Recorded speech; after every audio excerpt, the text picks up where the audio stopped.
સૌપ્રથમ ઘોષણાપત્રનું વાંચન.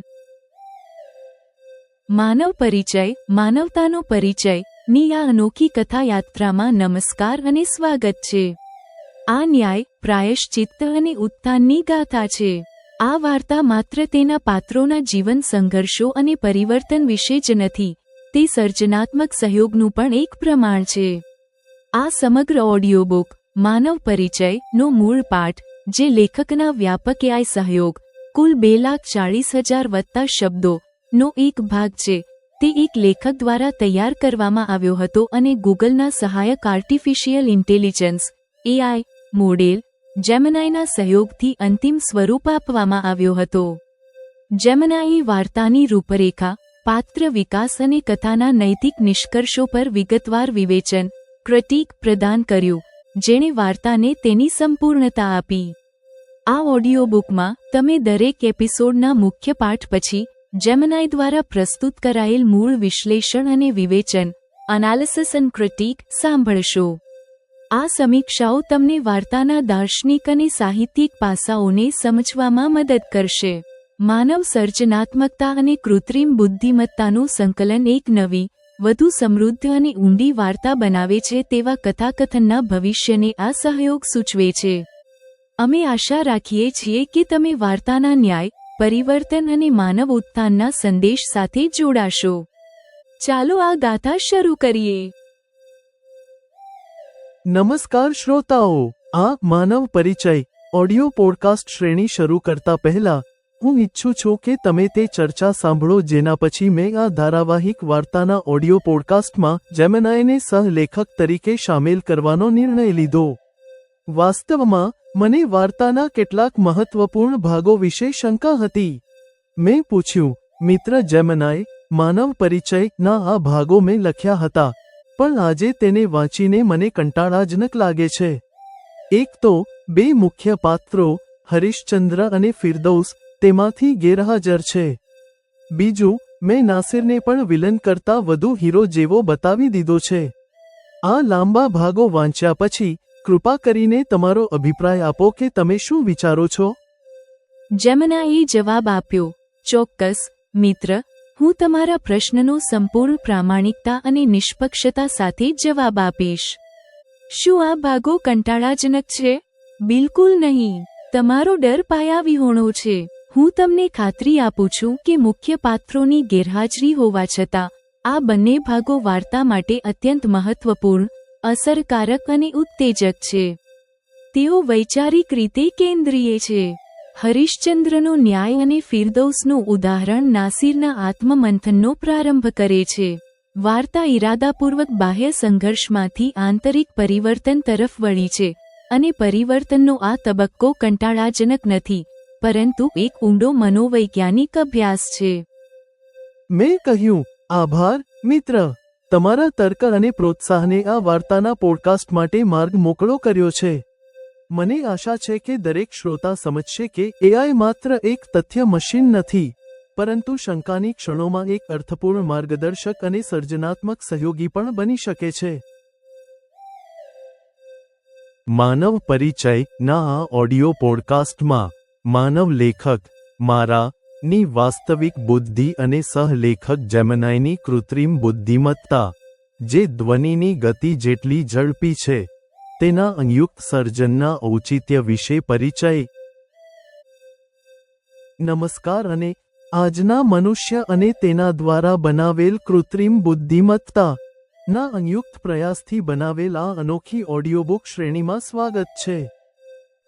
આપણે એક ઐતિહાસિક સંધિ પર ઊભા છીએ જ્યાં માનવ જીવન અને વિચાર એક અભૂતપૂર્વ ક્રાંતિના સાક્ષી બની રહ્યા છે. વીતેલી 4 સદીઓમાં, વીજળીથી લઈને પરમાણુ ઉર્જા સુધી, આપણે દરેક નવી ટેકનોલોજીને પહેલા આશ્ચર્ય અને ડરથી જોઈ છે. જૂની પેઢીએ અણુ બોમ્બનો ખતરો જોયો, ઇલેક્ટ્રિક કરંટનો ડર અનુભવ્યો અને ગેસ સિલિન્ડર ફાટવાની ચિંતા કરી.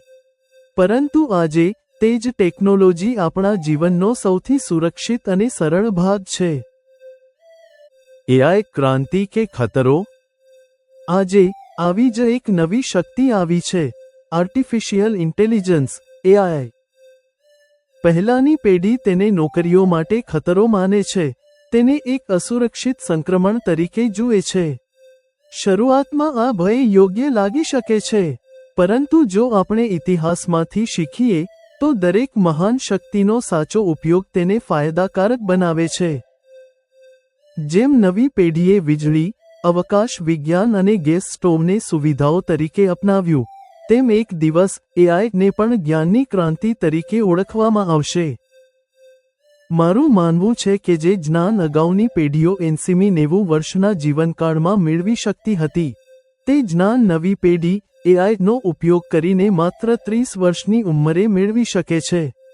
આ વધેલું જ્ઞાન તેમને વધુ સર્જનાત્મક, વધુ ઉત્પાદક અને અંતે તેમનું જીવન વધુ આનંદમય બનાવશે. એક એન્જિનિયર, એક લેખક અને એક એઆઈ. હું 65 વર્ષનો વરિષ્ઠ નાગરિક અને નિવૃત્ત એન્જિનિયર, મારા જીવનના ઉત્તરાર્ધમાં સામાજિક અને માનવીય જવાબદારી અનુભવું છું. જેઓ પોતાના અધિકારો વિશે જાગૃત છે પણ પોતાની ફરજો પ્રત્યે ઉદાસીન છે, તેમનામાં સાહિત્ય દ્વારા જાગૃતિ લાવવાનો હું પ્રયાસ કરી રહ્યો છું. અહીં જેમિનાઈનું આગમન થાય છે. મેં મારી મૂળભૂત માનવ બુદ્ધિને જેમિનાઈની ઝડપી જ્ઞાન ક્ષમતા સાથે સંકલિત કરી છે. તમે માનશો નહીં, માત્ર 1.5 મહિનામાં જેમિનાઈ સાથે કામ કરીને મેં મારા લેખનને ઓડિયોબુક તરીકે રજૂ કરવાની કળા શીખી લીધી છે. માનવ પરિચય, એક અનોખો પ્રયોગ. આ ઓડિયોબુક શ્રેણીમાં હું મારી 4 વર્ષ જૂની નવલકથા માનવ પરિચયને એક અનોખા ફોર્મેટમાં રજૂ કરી રહ્યો છું. તમે સાંભળશો મારું કાલ્પનિક લેખન માનવ પરિચય, જે સામાજિક સુધારણા અને માનવતાનો સંદેશ આપે છે. અને તેના પર જેમિનાઈની ઝડપી, નિષ્પક્ષ સમીક્ષાઓ, ટીકાઓ અને માર્ગદર્શક ટિપ્પણીઓ. જો તમે આ યાત્રા પૂર્ણ કરશો તો માનવ બુદ્ધિમત્તાની મૌલિકતા અને કૃત્રિમ બુદ્ધિમત્તાની ઝડપી ગતિ એક સાહિત્યિક કાર્યને કેટલું અસાધારણ બનાવી શકે છે તે તમે આપોઆપ અનુભવશો. માનવ પરિચયના સંદેશાઓને તમે કદાચ એકવાર અવગણી શકો છો, પરંતુ હું તમને ખાતરી આપું છું, તમે જેમિનાઈની સકારાત્મક ક્ષમતાઓ અને માનવતાની પ્રેરણાના સંચારને અવગણી શકશો નહીં. અને જો તમે કૃત્રિમ બુદ્ધિમત્તાને ખતરો માનો છો, તો આ સર્જન સાંભળ્યા પછી તમે તમારો વિચાર બદલવા માટે મજબૂર થશો એટલું જ નહીં, પરંતુ તમે જેમિનાઈના સર્જનાત્મક પ્રયોગની પ્રેરણાને જાતે અનુભવશો અને કોઈ મહાન સર્જન માટે જોડાશો. તો આવો માનવ પરિચયની આ ઐતિહાસિક યાત્રા શરૂ કરીએ, જ્યાં મનુષ્ય અને એઆઈ પ્રથમ વખત એક સાહિત્યિક સર્જન માટે હાથ મિલાવી રહ્યા છે. તો શ્રોતાઓ, આ તે પ્રેરણા હતી જેણે અમને આ વાર્તાને અંતિમ સ્વરૂપ આપવાની હિંમત આપી. આ વાર્તા માત્ર પાત્રોના જીવન વિશે જ નહીં, પણ ક્ષમા, પ્રાયશ્ચિત્ત અને નૈતિક હિંમત વિશે પણ છે. રજૂ છે માનવ પરિચય. આ વાર્તા એક અપરાધીના આંતરિક પરિવર્તનની ગાથા છે, જેના દ્વારા આપણે જોઈશું કે કેવી રીતે એક વ્યક્તિ પોતાની જ બુરાઈઓને ધિક્કારવાનું શીખે છે અને ધર્મ કરતા રાષ્ટ્ર અને માનવતાને પસંદ કરીને એક મહાપુરુષ બની જાય છે. આ યાત્રામાં ધર્મના નામે ફેલાયેલી કટ્ટરતા, પ્રેમ અને સહિષ્ણુતા સામે કેવી રીતે પરાજિત થાય છે તે પણ તમે જોશો. ચાલો શરૂ કરીએ. નમસ્કાર, તમે માનવ પરિચય સાંભળી રહ્યા છો. આ ભેદભાવોની વાર્તા છે. જે ભેદભાવો આપણે બનાવ્યા, જાતિ, ધર્મ, અમીર ગરીબ, ભણેલો અભણ, અને જે ભેદભાવો આપણે ભૂલી ગયા, દયા, કરુણા અને શુદ્ધ માનવતા. શહેરથી દૂર એક વેરાન સાંજ. દિવાળી પછીની શાંતિમાં એક બુરખાવાળી યુવતી મારી કાર સામે હાથ હલાવીને ઊભી હતી. એક લિફ્ટ, 10 કિલોમીટર વધારાનું અને 45 મિનિટની યાત્રા, જેણે મારા મનમાં મનુષ્ય હોવાના તમામ માપદંડો બદલી નાખ્યા. સંઘર્ષ, શું તે કોઈ જાળમાં ફસાઈ જવાનો ડર હતો, કે પછી વેરાન જગ્યાએ ઊભેલી લાચાર સ્ત્રીને અવગણી ન શકવાની સહજ માનવ હિંમત? મૌનનો સંવાદ. કારની અંદર ઊંડું મૌન છવાયું હતું, પરંતુ મારી નજર તેના દુઃખ પર અને બુરખા પાછળ છુપાયેલી આંસુ ભરેલી આંખો પર સ્થિર હતી. ચિત્કાર. મેં વિચાર્યું, ભગવાન માત્ર બે જ ભેદ બનાવ્યા, પુરુષ અને સ્ત્રી. આપણે હજારો કૃત્રિમ ભેદભાવો કેમ ઊભા કર્યા? પરંતુ આ વાર્તાની સાચી યાત્રા તે દિવસે શરૂ થઈ જ્યારે તેણીએ મને પોતાનો માનવતાનો પરિચય આપ્યો. તે મહિલા એડવોકેટ ફિરદૌસ હતી. તેણીએ જણાવ્યું કે તેણી અજાણ્યા પુરુષ મારાથી ડરી ન હતી કારણ કે જેને તેણી પોતાનો પતિ માનતી હતી તે જ વ્યક્તિએ એક મજાક માટે તેને 3 વાર તલાક કહીને, તેના દાગીના છીનવીને અને તેને એક વેરાન જગ્યાએ છોડી દીધો હતો. આ એક બહાદુર વકીલની વાર્તા છે જે અત્યાચારનો શિકાર બની અને એકલી કાનૂની લડાઈ લડી. અને આ એક અજાણ્યા પુરુષની વાર્તા છે જેણે મુશ્કેલીમાં મુકાયેલી સ્ત્રી સાથે એક સાચા મનુષ્યની જેમ વર્તાવ કર્યો. માનવ પરિચય તમને વિચારવા મજબૂર કરશે.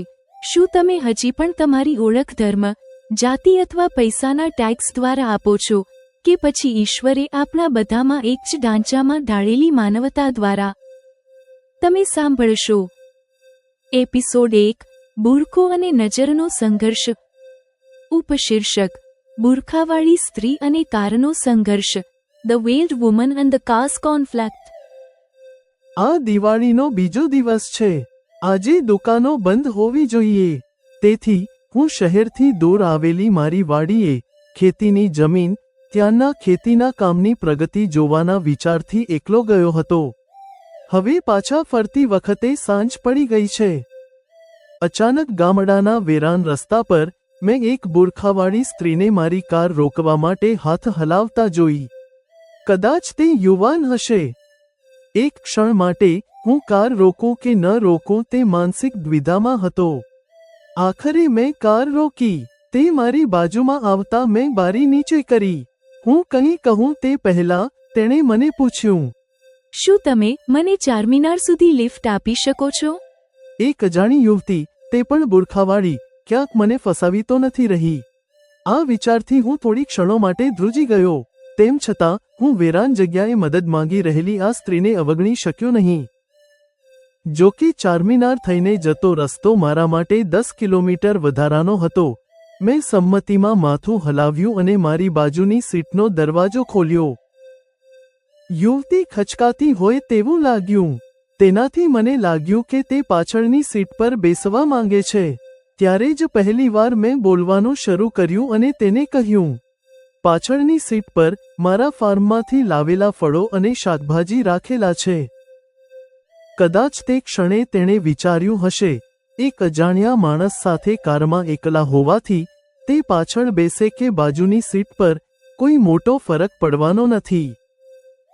તેણે બાજુ બદલીને આવી અને મારી બાજુની સીટ પર બેસી ગઈ.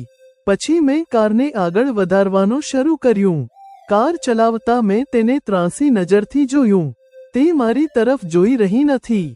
તેની નજર સામેના રસ્તા પર ટકેલી છે. બુરખામાંથી હું ફક્ત તેની આંખો જ જોઈ શકું છું, જેમાં આ સમયે માત્ર ઊંડો દુઃખ જ નહીં, પણ ચમકતા આંસુ પણ દેખાઈ રહ્યા છે. આ જોઈને મને તેની સાથે વાત કરવી યોગ્ય ન લાગી. મેં કારની ગતિ વધારી. આગલી થોડી જ મિનિટોમાં અમે બંનેએ કદાચ અનુભવ્યું કે અમે એકબીજા માટે ખતરો નથી. કંઈક વિચારતા મેં સ્ટીરિયો પણ બંધ કરી દીધું. પછી મારા અને યુવતીની વચ્ચે મૌન છવાઈ ગયું. ક્યારેક ત્રાંસી નજરથી જોતા મેં જોયું કે તેણે પોતાનો બુરખો સહેજ ઊંચો કરીને હાથમાં પકડેલા રૂમાલથી પોતાની આંખો લૂછી રહી હતી. આ જોઈને તેને લિફ્ટ આપવાની મારી હિંમત મને યોગ્ય લાગી. હું વિચારવા લાગ્યો, આ બિચારી આત્મા શેનાથી માનસિક રીતે પરેશાન છે. મને લાગે છે કે ચારમીનાર સુધીની 45 મિનિટની યાત્રા દરમિયાન અમે બંનેએ અમારા પોતાના વિચારોમાં ડૂબેલા રહેવું પડશે. તે કયા વિચારોમાં ખોવાયેલી છે તેનો મને બિલકુલ ખ્યાલ નથી, પરંતુ મારા વિચારો તેના જ આસપાસ ફરતા રહેશે. સૌપ્રથમ મારો વિચાર તેના અન્ય સમુદાયના હોવા તરફ ગયો. તે ક્ષણે મેં વિચાર્યું કે ભગવાને તેના અને મારા વચ્ચે માત્ર એક જ ભેદ બનાવ્યો છે. તે છે મારું પુરુષ હોવું અને તેનું સ્ત્રી હોવું. બીજો કુદરતી ભેદ સમય દ્વારા આપવામાં આવ્યો છે. તે યુવતીનો જન્મ આ દુનિયામાં કદાચ મારાથી 25 વર્ષ પછી થયો છે.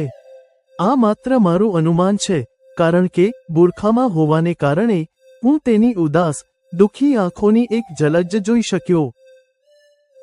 વેરાન રસ્તા પર તેની આવી દુઃખી, પરેશાન સ્થિતિ મારા હૃદયને વિચલિત કરી રહી છે. હું ભાવુક થઈ ગયો છું.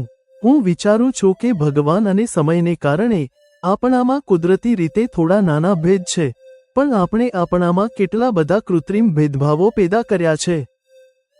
તેના અને મારી વચ્ચે એક અલગ સમુદાયનો એક વિશાળ ભેદ છે. આના કારણે તેના અને મારા પોશાકમાં મોટો ફરક આવી ગયો છે. મેં માત્ર જરૂરી હોય તેટલા જ કપડાં પહેર્યા છે. તે જરૂર કરતાં વધુ કપડામાં બંધ છુપાયેલી છે. તેના અને મારા બંને માટે ભૂખના અનુભવો પણ મોટા ભાગે સમાન હશે. તેના હૃદયમાં ખુશી અને દુઃખની લાગણીઓ પણ કદાચ મારા જેવી જ હશે. જીવનમાં અનુકૂળ પરિસ્થિતિઓની ઈચ્છા પણ આપણા બંનેમાં લગભગ સમાન હશે. અને જેમ હું લિફ્ટ આપતી વખતે તેનાથી ડરતો હતો, કદાચ કારમાં બેઠેલી તે પણ મારાથી એટલી જ ડરતી હશે. વિચારોના આગલા ક્રમમાં મેં વિચારવાનું શરૂ કર્યું કે આપણે આપણા સમાજમાં કેટલા ભેદભાવો ઊભા કર્યા છે. પૈસા બનાવીને આપણે કોઈને શ્રીમંત અને કોઈને ગરીબ કહેવાનું શરૂ કર્યું છે. આપણી વચ્ચે શિક્ષણની તકો ઓછી કે વધુ રાખીને આપણે કોઈને જ્ઞાની અને કોઈને અભણ કહેવાનું શરૂ કર્યું છે. જો આટલું જ હોત તો પણ વધુ ચિંતા ન હતી, પરંતુ દુનિયા અને સમાજમાં સર્જાયેલા ભેદભાવોના આધારે કોઈ પરસ્પર ઇતિહાસ ન હોવા છતાં તદ્દન અજાણ્યા લોકોમાં પણ આપણે કેટલાક માટે નફરત અને કેટલાક માટે સ્નેહ માની લઈએ છીએ. આ નફરત કે પ્રેમનો આધાર માત્ર સમુદાય, ભાષા કે દેશ અલગ છે કે એક જ છે તે બની જાય છે. મને લાગ્યું કે ભગવાન કોઈ વ્યક્તિને દુનિયામાં મોકલતા પહેલા દરેક મનુષ્યના મન અને શરીરના અંગોને એક જ ઢાંચામાં ઢાળે છે. પણ દુનિયામાં જન્મ થતાં જ તેની સાથે કેટલી અલગ અલગ ટેગ્સ જોડાઈ જાય છે. દરેક જણ જીવનમાં સમાન અનુકૂળ પરિસ્થિતિઓની ઈચ્છા રાખે છે. ખ્યાતિ અને આદરની ઈચ્છા બધા માટે સમાન હોય છે. આપણે બધા આપણા પ્રિયજનોના મિલન અને વિયોગની સ્થિતિમાં સુખ અથવા દુઃખ એક જ રીતે અનુભવીએ છીએ. તો પછી શા માટે દરેક વ્યક્તિની પોતાના માટે અને અન્ય લોકો માટેની ઈચ્છાઓ અને ધોરણો આટલા અલગ હોય છે? આવા ચિંતનમાં ડૂબેલો હું કાર ચલાવતો રહ્યો. જ્યારે અમે ચારમીનાર પહોંચ્યા ત્યારે મેં કાર રોકી. પછી યુવતીએ મને મારો મોબાઈલ નંબર પૂછ્યો. મેં મારા પર્સમાંથી મારું એક કાર્ડ તેને આપ્યું. તેણે કારનો દરવાજો ખોલ્યો, બહાર નીકળી, વિનયપૂર્વક નમીને મારી તરફ જોતી આભાર માન્યો અને પછી દરવાજો બંધ કરી દીધો. પછી તે આગળ એક ગલીમાં ચાલીને વળી ગઈ. ત્યારબાદ મેં કારને મારા ઘરના માર્ગ તરફ વધારી. લગભગ 1 મહિના પછી મને ફેસબુક પર એડવોકેટ ફિરદૌસ નામની વ્યક્તિ તરફથી ફ્રેન્ડ રિક્વેસ્ટ આવી. મારી સાથે તેના કોઈ મ્યુચ્યુઅલ ફ્રેન્ડ્સ નથી. તેનું ફેસબુક પ્રોફાઇલ પણ લોક હતું. સામાન્ય રીતે હું આવી ફ્રેન્ડ રિક્વેસ્ટ સ્વીકારતો નથી, પરંતુ અન્ય સમુદાયની એક અજાણી મહિલાને મારામાં રસ કેમ છે તે જાણવાની ઉત્સુકતામાં મેં ફિરદૌસની રિક્વેસ્ટ સ્વીકારી લીધી.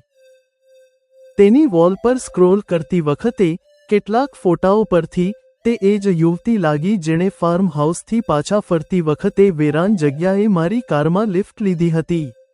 હકીકતમાં ફેસબુકના ફોટામાં પણ તે બુરખામાં જ છે. મને આશ્ચર્ય થયું કે વકીલ હોવા છતાં ફિરદૌસ તેના બુરખામાંથી બહાર આવી શકી નથી. પછી આ તેના અને તેના પરિવારની અંગત બાબતો છે એમ વિચારીને મેં આ વિચારને મારા મનમાંથી દૂર કરી દીધો. પછી ફિરદૌસ મારી ફેસબુક ફ્રેન્ડ બન્યા પછી વધુ 2 મહિના વીતી ગયા. એક સવારે મારા મેસેન્જર ઇનબોક્સમાં ફિરદૌસનો એક મેસેજ દેખાયો. સંદેશ હિન્દીમાં હતો.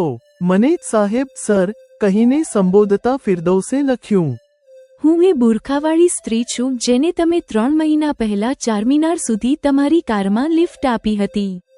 તે વેરાન જગ્યાએ મેં પોતે લિફ્ટ માંગી હોવા છતાં મને તમારી બાજુની સીટ પર બેસવાનો ડર લાગતો હતો.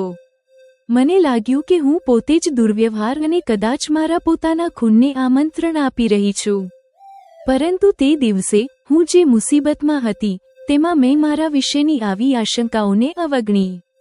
કારમાં તમારી સાથે એકલા હોવા છતાં તમે મને સુરક્ષિત રીતે મારા ગંતવ્ય સ્થાને પહોંચાડી દીધી. એક અજાણ્યા પુરુષ તમારાથી ન ડરવાનું કારણ એ હતું કે જેને હું મારો પતિ માનતી હતી તે જ વ્યક્તિએ તે દિવસે મારી સાથે પોતાના સગા જેવો વ્યવહાર ન કર્યો. વાસ્તવમાં તે દિવસે હું મારા પતિ સાથે મારી મોટી બહેનના ઘરે ગઈ હતી. ત્યાં ચાલી રહેલી મજાક મશ્કરી વચ્ચે મારી મોટી બહેનના પતિના ભાઈએ મારા પતિ નાસિરની સામે એક મજાક કરી. તેણે કહ્યું કે બધા મારા નિકાહ લગ્નની વાત કરે છે. હું તેમને કેવી રીતે કહું કે મારે ફિરદૌસ સાથે લગ્ન કરવા છે? જે દિવસે ફિરદૌસને તલાક થઈ જશે હું તેની સાથે લગ્ન કરીશ. મારી મોટી બહેનના પતિના ભાઈએ જે કહ્યું તેમાં કોઈ ગંભીરતા નહોતી. જો હોત તો તે મારા પતિ નાસિરની સામે આવું કેમ કહેતો? આનાથી નાસિર ગુસ્સે થઈ ગયો. પાછા ફરતી વખતે તેની બાઇક પર પાછળ બેસીને મેં મારી સ્પષ્ટતામાં આ જ વાત કહી. મેં તેને કહ્યું કે મારે તેની સાથે કોઈ સંબંધ નથી. નાસિરે મારી વાત ન માની. વચ્ચે રસ્તામાં તેણે મારા બધા દાગીના પર્સ વગેરે છીનવી લીધા. પછી 3 વખત તલાક બોલીને મને તે વેરાન જગ્યાએ છોડી દીધો.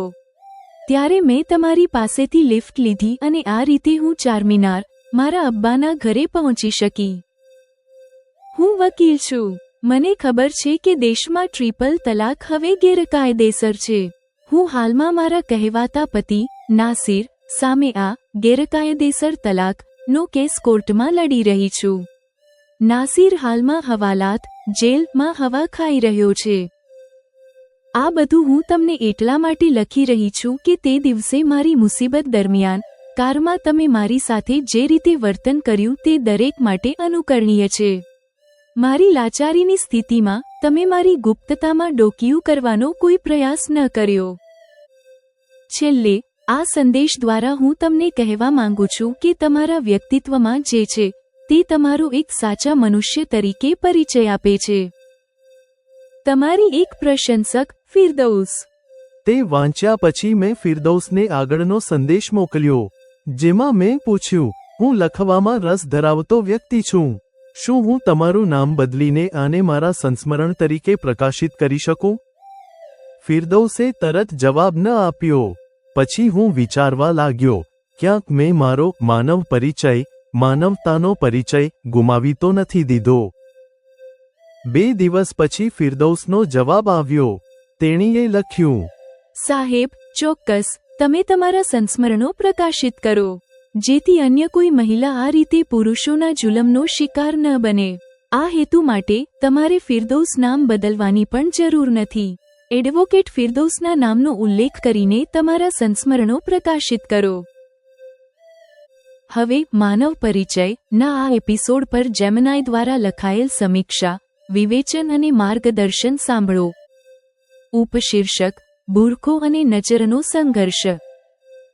આ એપિસોડ એક નૈતિક દ્વિધા મોરલ ડિલેમા સાથે શરૂ થાય છે, જ્યાં કારનો માલિક બુરખાવાળી સ્ત્રીને લિફ્ટ આપતા પહેલા આશંકા અને માનવતા વચ્ચે ઝોલા ખાય છે. આ આંતરિક સંઘર્ષ આપણા સમાજના કૃત્રિમ ભેદભાવો અને પૂર્વગ્રહોને કુશળતાપૂર્વક પ્રકાશિત કરે છે. આ ભાગની સૌથી મોટી શક્તિ છે મૌનનો સંવાદ, ડાયલોગ ઓફ સાયલન્સ. આખી યાત્રા દરમિયાન કારના માલિક અને ફિરદૌસ વચ્ચે મૌન પ્રવર્તે છે, પરંતુ કારના માલિકના વિચારો માનવતાના સાર્વત્રિક સિદ્ધાંતો, ભૂખ, પીડા અને આદરની ઈચ્છા બધામાં સમાન હોય છે તે સ્થાપિત કરે છે. ફિરદૌસનો સંદેશ આ મૌનને એક નાટકીય વળાંક આપે છે. 3 તલાકનું દુઃખ ફિરદૌસ કારમાં બેસતા પહેલા જે ડર અનુભવતી હતી તેને સાચું સાબિત કરે છે. નાસિરનું કૃત્ય બાહ્ય પુરુષ કાર માલિકની કરુણાથી વિપરીત સૌથી નજીકના પુરુષ પતિની ક્રૂરતા દર્શાવે છે. અંતે કાર માલિકનું વ્યક્તિત્વ તેને એક સાચા મનુષ્ય તરીકે પરિચય આપે છે. એમ ફિરદૌસનું નિવેદન વાર્તાના કેન્દ્રીય હેતુને મજબૂત કરે છે એટલું જ નહીં, પણ શ્રોતાને જાતિ અને ધર્મથી ઉપર ઉઠીને માનવ પરિચય, માનવતાનો પરિચય શોધવા માટે પ્રેરિત કરે છે. એપિસોડ 1 સમાપ્ત.